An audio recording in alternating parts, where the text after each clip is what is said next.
अच्छा, अक्सर आपने देखा होगा कि कुछ डॉक्टर्स या हुक्मा के पास जब आप जाते हैं, तो उनके पास कोई चंद एक नुस्खे होते हैं और उसमें मखसूस एक आधा नुस्खा ऐसा होता है जो वो हर मरीज को इस्तेमाल कराते हैं।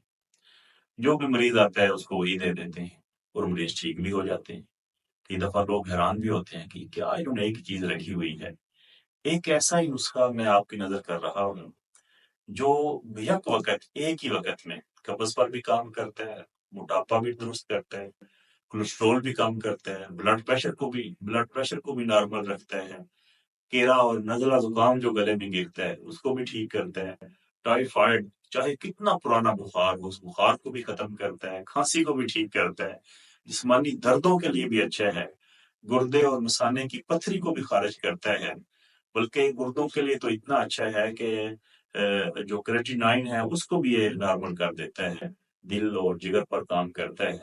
इसमें 9 चीजें हैं। इसमें सोडा बाइकार्ब ये 10 ग्राम, तेज पत्ते 10 ग्राम, सना मक्खी 10 ग्राम, काली मिर्च 10 ग्राम, सौंठ 20 ग्राम, अजवैन देसी 20 ग्राम, पुस्ते शीरीन 20 ग्राम, हंजल 20 ग्राम और पुदीना की टकी टिक्की वो टिक्की बनी पंसारी से मिल जाएगी 250 ग्राम। बस ये चीजें सफूफ बना लें, आप अब हकीम हैं। आप ये नुस्खा रख के हर बंदे को दें, जिसको भी आप देंगे इंशाल्लाह वो ठीक होता जाएगा।